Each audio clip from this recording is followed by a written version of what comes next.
Friends, I'd love for you to join this journey with us by subscribing to the channel. Your support means a lot. Now, let's move toward the story. My job is to look good and support you. She said that while parading around in my Audi, her best friend exposed her. I pulled everything back, and now two gold diggers are enemies instead of besties. Alright, Reddit. Let's get this out of the way. I, Jacob, 34, male, work as a cybersecurity analyst, make good money, own my condo, no debt, no roommates, no nonsense. I've worked hard for what I have, and I don't need anybody to hold my hand through life. I'm not saying that to brag, I'm saying it because it explains why the whole situation with my ex-girlfriend Amanda, 29, female, was the way it was. We met a little over a year ago at a friend's housewarming party. She was one of those girls who walks into a room and makes sure everyone notices, great hair, perfect smile, the works. Things moved fast, dates, trips, gifts. I'm not against spoiling a girl if she deserves it, and at first, I thought Amanda did. She worked in marketing, always talking about campaigns and networking events, with this go-getter energy that made her seem ambitious. So, I figured, why not? I've got the money, she's got the looks and personality, seemed like a good match. After about 6 months, she moved into my condo, her idea. We're basically living together already. Might as well make it official, she said. I didn't argue. I've got 2 bedrooms, plenty of space, and honestly, it made things easier. Grocery bills got cheaper, utility bills didn't change much, and it felt like a step forward. But Amanda was one of those people who had to put everything on display. She wasn't content with just being in a relationship, she had to show people she was in one. Her Instagram turned into a highlight reel of dinners, vacations, gifts, all with captions like, "He treats me like a queen." Then there was Haley, her best friend from college.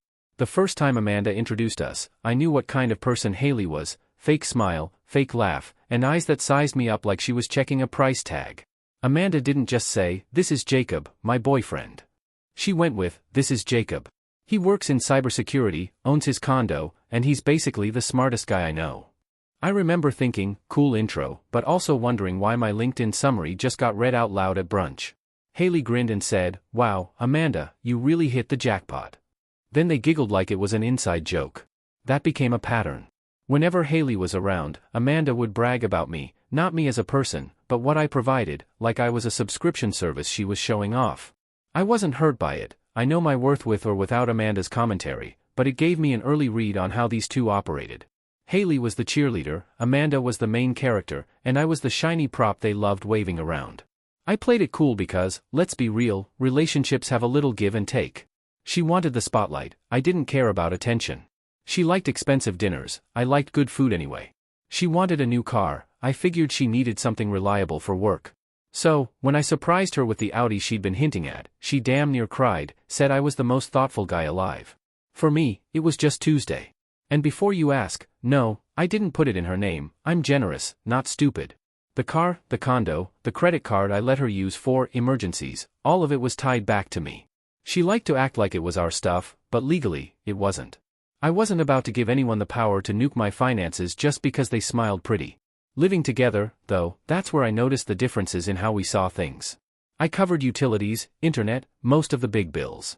She'd pitch in for groceries sometimes, maybe grab takeout here and there, but if you broke it down, I was covering about 95% of our life. Did I mind? Not really, I could afford it. But what stood out was how she talked about it. Instead of saying thank you, she'd spin it like this was how it was supposed to be. "That's what a real man does," she'd say, like she was reading off a manual. One night, I asked, "And what's the woman supposed to do?" Without missing a beat, she said, "Look good and support him." Straight face, no irony. That's when I started really paying attention. I don't need constant appreciation, but I pay attention to attitudes. Amanda's vibe was that my success was just the baseline of what she deserved. Haley wasn't much better, she'd joke about needing to find her own Jacob while side-eyeing me across the table. They'd sit there hyping each other up, talking about how men should always provide, laughing at anyone who didn't. They were living in their own little world, two delusional queens crowning themselves royalty while ignoring the fact that the castle belonged to me. Did I feel used? Not exactly. I was too busy watching.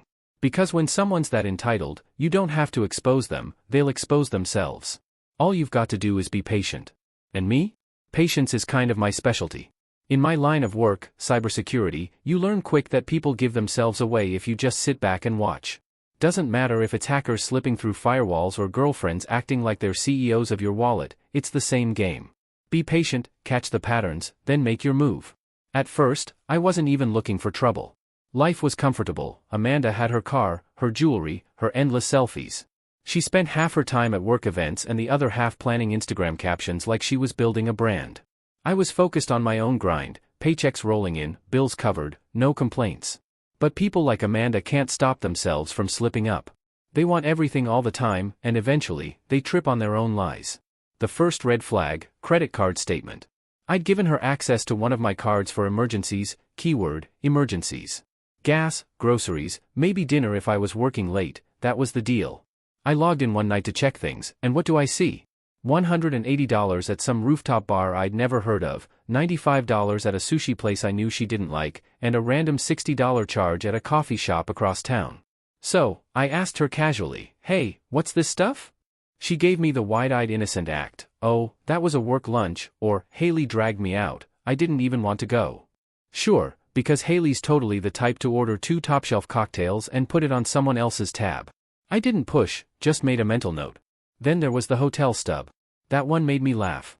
Found it wedged in the side pocket of the Audi when I was cleaning it out, downtown hotel, valet parking, not some shady motel. This was the kind of place people go when they want to feel fancy for a night. I asked her about it later, just to see her squirm. Oh, that was from a marketing seminar. Haley and I stayed there to be closer to the convention center. Great delivery, 10 out of 10 confidence. Only problem, I knew Haley was working a double shift at her waitressing job that weekend. She'd posted her schedule on her public story. Girl couldn't even afford brunch, let alone a marketing seminar. Again, I didn't call it out, just smiled and said, "Makes sense." Because if you want the truth, you don't slam the door shut, you leave it wide open and let them keep walking through it. Meanwhile, Amanda was getting bolder, coming home later, glued to her phone, always too tired to talk about her day. She started dressing differently too, new outfits, heels she couldn't walk in, perfume strong enough to clear the hallway. She'd spin it like it's for networking, because everyone knows clients only respect you if you smell like Sephora exploded on you. The cherry on top was how she started talking to me, little digs here and there, "You work too much, you're too comfortable." Comfortable. That was her favorite word, like having a stable career, no debt, and my own place at 34 was an insult. She wanted more ambition, translation, she wanted the lifestyle of a millionaire without doing anything to get it. I let her talk, smirked, and thought, keep telling yourself that. Then Haley started acting weird, texting me randomly, asking if Amanda was home or what I was up to. One time, she straight up asked, "Do you think you'll ever propose to Amanda?" I laughed and said, "Why, you jealous?" She sent back a winky face. That was the moment I knew something was off. If Haley was fishing for info, it wasn't because she cared about Amanda's happiness, it was because she wanted to know where she fit into the picture. Girl practically drooled every time she saw my car keys. So, I decided to test them both, nothing dramatic, just small plays. I stopped offering to cover extras, no random, just because, gifts, no surprise dinners. I wanted to see how Amanda handled it. Like clockwork, she started pouting, "We never go out anymore, you used to surprise me more." It wasn't about me, it was about the perks drying up. And Haley? She ramped up the flirting, more compliments, more accidental touches when she was around, like she thought I'd get bored of Amanda and upgrade to her. Newsflash, I don't downgrade. I didn't say anything yet, that's where most guys screw up. They catch a whiff of something and blow up too early, no proof, no plan, just emotion. Then they get spun as the crazy boyfriend, and the girl walks away clean. Not me. I wanted evidence, hard, undeniable evidence, so airtight Amanda couldn't spin it, Haley couldn't excuse it, and nobody could question it. Because patience isn't just waiting, it's setting the trap piece by piece until the only way out is straight down. And I was almost there. I had the breadcrumbs, the inconsistencies, the little lies that didn't add up. All I needed was someone dumb enough to hand me the rest of the puzzle. And like clockwork, that someone was Haley. It started with a random DM on Instagram, "Hey, can we meet? I need to talk to you about Amanda." No context, no details, just that. I stared at it for a minute, half smiling. The same Haley who spent every other breath gassing Amanda up suddenly wanted a heart-to-heart with me? Yeah, this was gonna be interesting. We met at a coffee shop downtown. She walked in late, acting nervous but trying too hard to look innocent, fake lashes, fake smile, the whole package. She sat down, fiddling with her phone like she was about to defuse a bomb. "I debated telling you this for a while," she started. Classic opener, anytime someone says that, you know they've been dying to spill it the whole time. She leaned in. Amanda's been seeing someone from work. His name's Cole. I've seen them together, holding hands, kissing. It's not just business meetings. I leaned back, pretending to be surprised. Inside, I was thinking, finally, took you long enough. She kept talking. I thought maybe you knew, but you didn't. She told Cole you're just, like, temporary, a placeholder until she finds someone with more potential. I nodded slowly, sipping my coffee. Temporary, huh? Sounds like a fun job title. Do I get benefits with that? Haley looked almost relieved, like she expected me to flip the table, but instead, I was making jokes.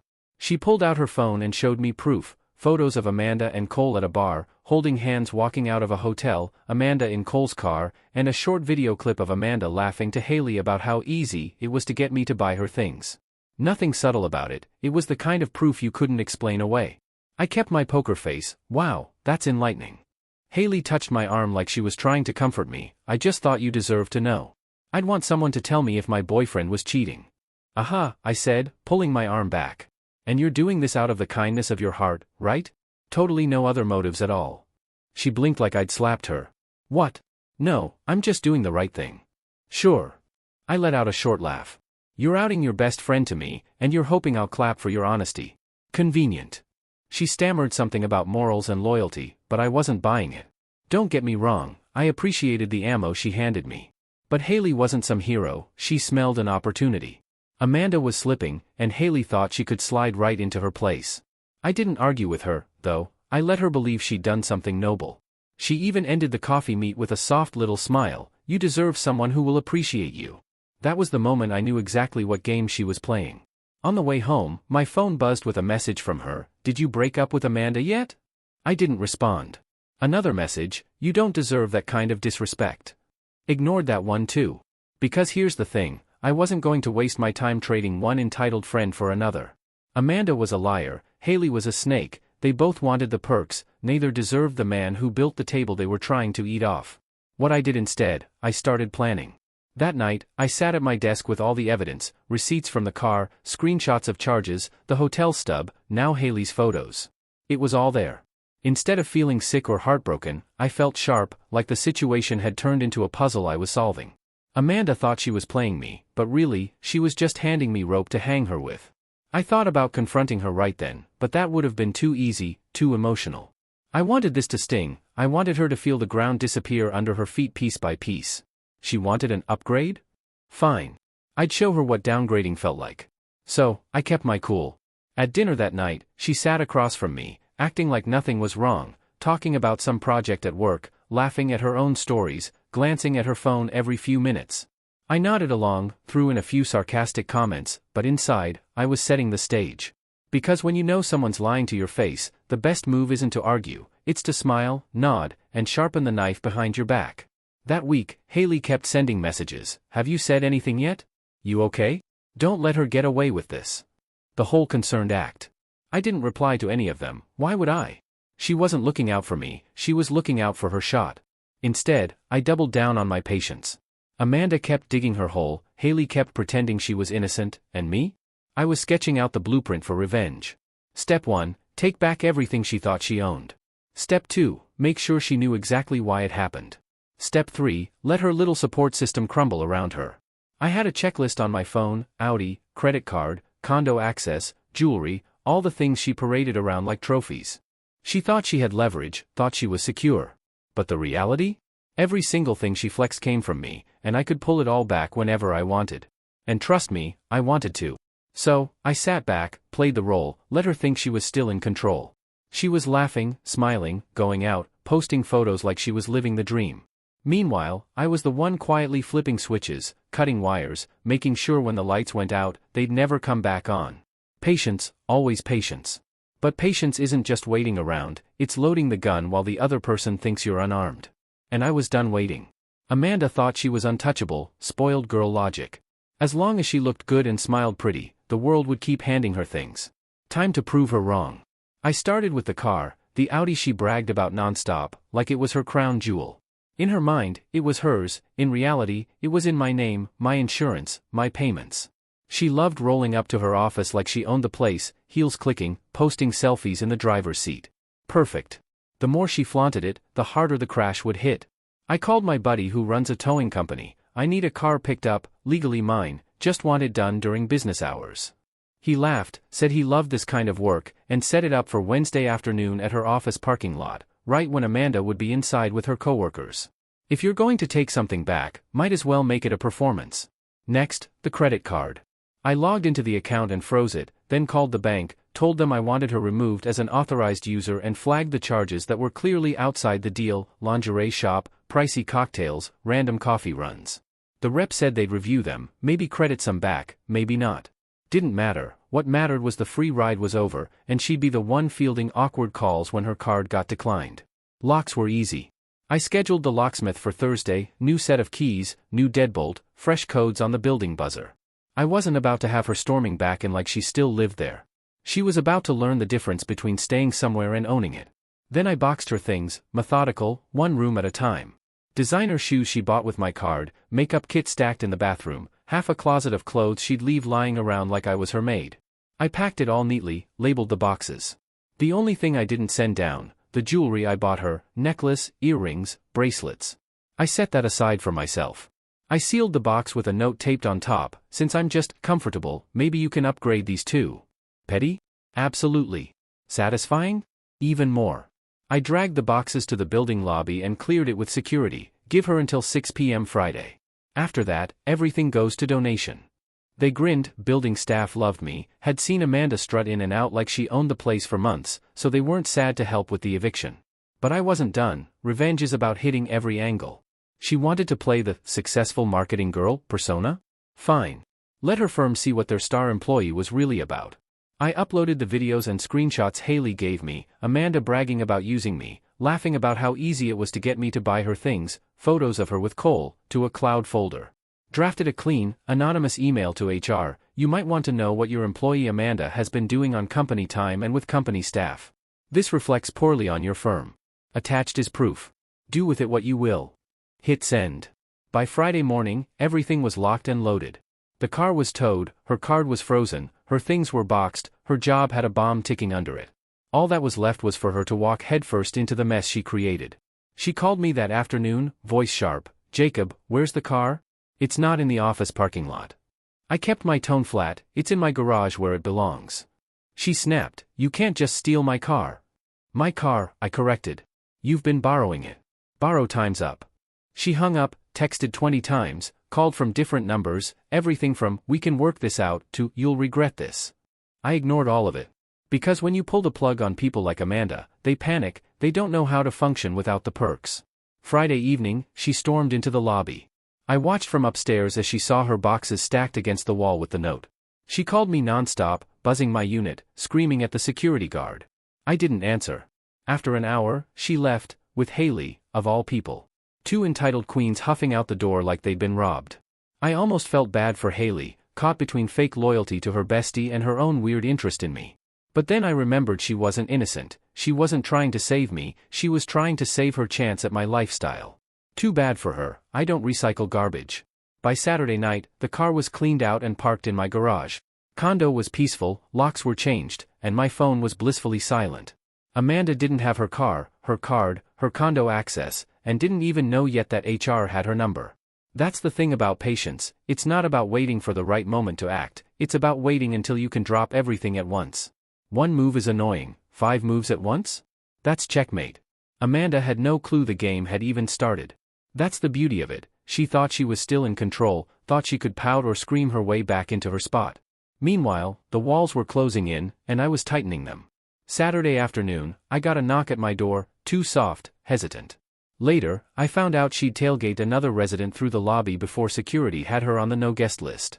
I opened it, and there stood Haley, hair done, perfume strong enough to choke a horse, fake sympathetic smile plastered across her face. "Hey, Jacob," she said, tilting her head like she was auditioning for the role of comforting best friend. "Can I come in?" I leaned on the doorframe, didn't move. "Why?" She blinked like she wasn't expecting resistance. I heard what happened with Amanda. You don't deserve that. I wanted to check on you." I raised an eyebrow. "Check on me, or check if the spot's open?" Her smile twitched. "No, I mean, I just think you deserve someone who appreciates you, someone who sees your worth. You did amazing standing up for yourself. Honestly, you're incredible. I almost laughed, she was really going for it. The same Haley who hyped Amanda up nonstop, bragged about how I spoiled her, now suddenly thought I was incredible? What a coincidence. Let me guess, I said. You're the someone who appreciates me, right? She flushed red. I'm just saying Amanda was blind. If I had someone like you. I cut her off with a smirk. If you had someone like me, you'd be doing the exact same thing Amanda did. Don't kid yourself, Haley, you're not any different from her. You saw the car, the condo, the lifestyle, and you thought, why not me? Her face dropped. That's not true. Really? I tilted my head. So outing your best friend wasn't about morals, it was about positioning yourself for a shot. You don't care about me, you care about what I can give you. Just like Amanda. Silence. She didn't even try to deny it this time, just stood there, lip trembling like I'd ripped the mask off in one sentence. Do me a favor, I said, pointing at the hallway. Get out. I don't waste time with snakes. She stammered, Jacob, please, you don't understand. I understand perfectly.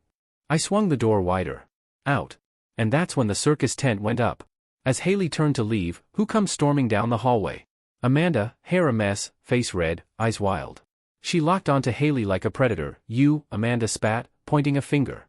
You snake. You backstabbing, pathetic little snake. Haley's eyes went wide. Amanda, it's not what it looks like. Oh, shut up. Amanda snapped, stomping closer. You went behind my back. You tried to steal my boyfriend, my life. Haley shot back, finally snapping, you think I don't know your life? He was never yours, Amanda, you treated him like a damn ATM.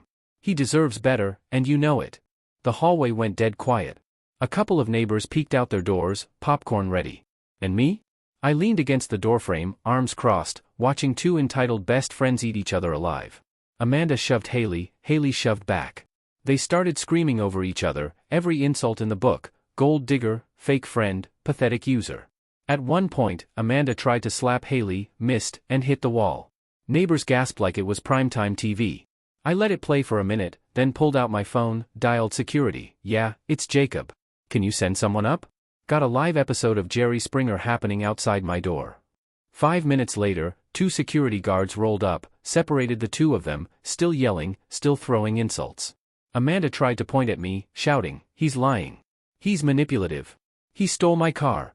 Haley was screaming back, you used him, Amanda, everyone knows it. The guards didn't care, just escorted them both out of the building like drunk teenagers. One of them gave me a nod on the way out, like, nice job, man. And just like that, the circus left town. My hallway was quiet again. The best part? Neither realized how bad the fallout was about to get. Amanda thought she could spin the narrative, Haley thought she could sneak in as the replacement. They didn't realize they were both about to get hit with the same wrecking ball. See, I don't do second chances, I don't do pity. You cross me, you don't just lose the perks, you lose the whole game. And by the time the fallout finished, both would wish they'd never stepped foot in my condo. Because while they were fighting in the hallway like it was reality TV, the real damage was already done. Monday morning, I got an email from Amanda's HR department. Thank you for bringing this to our attention. We are conducting an internal investigation. Corporate speak for, your desk will be cleared out by Friday. Companies don't care if you're sleeping around, they care if you're dumb enough to do it on company time and brag about it on camera. Thanks to Haley's video of Amanda laughing about training me to buy her things, plus the photos with Cole, her professional reputation was dead. Marketing isn't Wall Street, image is everything. Once that slipped, she was finished. By Wednesday, Haley texted me, Amanda quit. She's losing it. I didn't reply, didn't need to. She pinged me again later, trying to play the concerned friend, but I left those unread too. Haley was just fishing for a shot, same as always. Meanwhile, Amanda quitting wasn't her taking control, it was her realizing everyone at work knew she was full of it. Coworkers aren't stupid, you can't walk around flexing an Audi one day and show up crying the next without people putting 2 and 2 together. Meanwhile, Amanda was still trying to blow up my phone with new numbers, everything from rage texts to guilt trips. You stole my life, we can fix this if you just talk to me, you'll regret treating me this way when you realize no one else will ever love you like I did. That last one almost made me laugh out loud. Love me? She loved the car, the jewelry, the condo, loved flexing a lifestyle she didn't earn. And now that it was gone, she was flailing like a fish on concrete. And she wasn't flailing alone. Haley's moral high ground collapsed just as fast. Word got out, thanks to Amanda, ironically, that Haley was the one who outed her. Amanda called her a backstabbing snake to anyone who'd listen. Their little, best friends forever act evaporated overnight.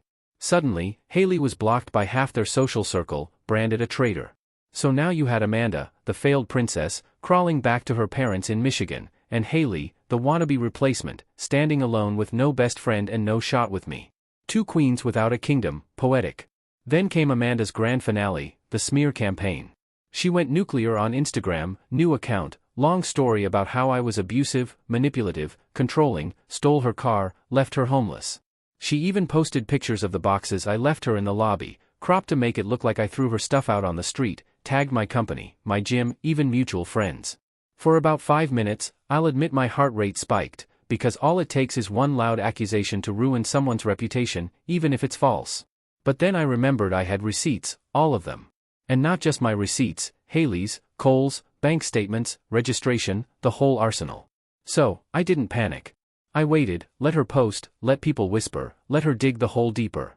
Then I dropped the nuke, screenshots of her charges on my card, jewelry purchases, hotel receipts, photos of the Audi title and insurance in my name, proof of my condo mortgage with only my name on it, screenshots of texts where she bragged to Haley about using me until she upgraded, and that video where she laughed, "Jacob thinks we'll get married, but I'm here for the lifestyle." I blurred out phone numbers and IDs, kept only the parts that mattered. Then I posted it all in one clean, detailed statement, not angry, not emotional, just facts. Here's the truth. I was used, lied to, and cheated on. I don't owe anyone an explanation, but I won't let false accusations stand.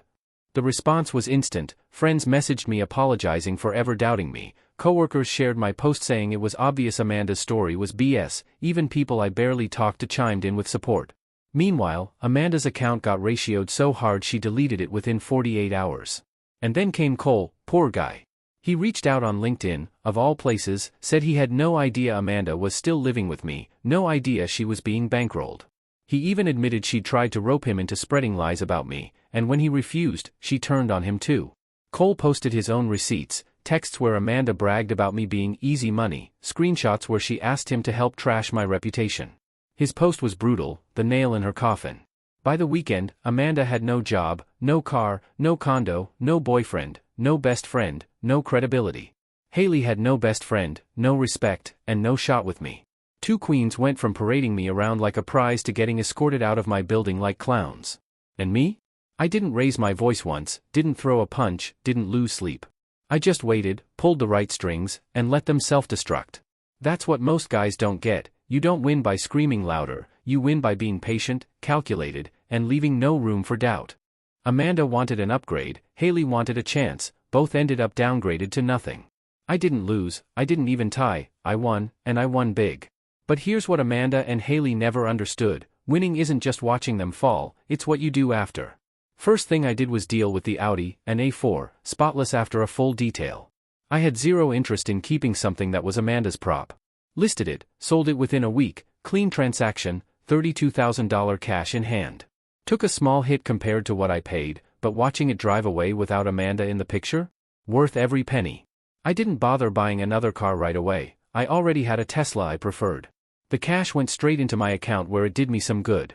Next, the jewelry I'd set aside, necklace, earrings, bracelets, every piece I'd bought her. I didn't pawn it off in some shady shop, handed it to a local charity auction, made sure it went toward funding a domestic violence shelter. Watching those pieces, the same ones she used to post selfies with, turn into $4,000 for women who actually needed help felt like poetic balance. She tried to frame me as abusive, and now her trophies were funding support for real survivors. That's when the shift happened. All the time and money I used to waste trying to keep Amanda happy suddenly belonged to me again.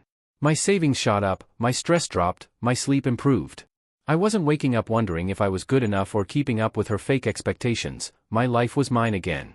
And then came Melissa, met her through a coworker. She's a nurse, has her own apartment, her own car, her own life. First date, she insisted on splitting the bill. I didn't argue, just watched.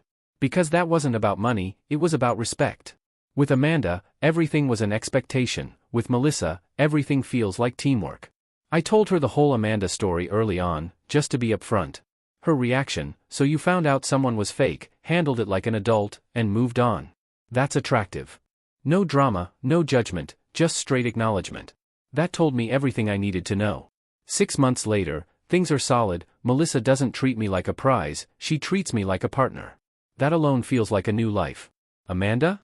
From what I hear, she's back living with her parents in Michigan. No job, no Cole, no Haley, no car, no condo, just the echo of the lifestyle she thought she'd leveled up into. Haley's not much better, torched her reputation trying to play both sides, ended up alone too. Two queens without a kingdom. Me? I've got my Tesla, my condo, my career, and a girlfriend who respects me. I've got more money in my accounts than ever before, got peace, and the satisfaction of knowing I never stooped to their level. I pulled back what was mine and let them choke on the fallout. That's the thing about being just comfortable. As Amanda once called me, comfort isn't weakness, it's power. Because when you're comfortable in your own skin, your own success, your own life, no one can take that from you. Amanda tried. Haley tried. They both failed.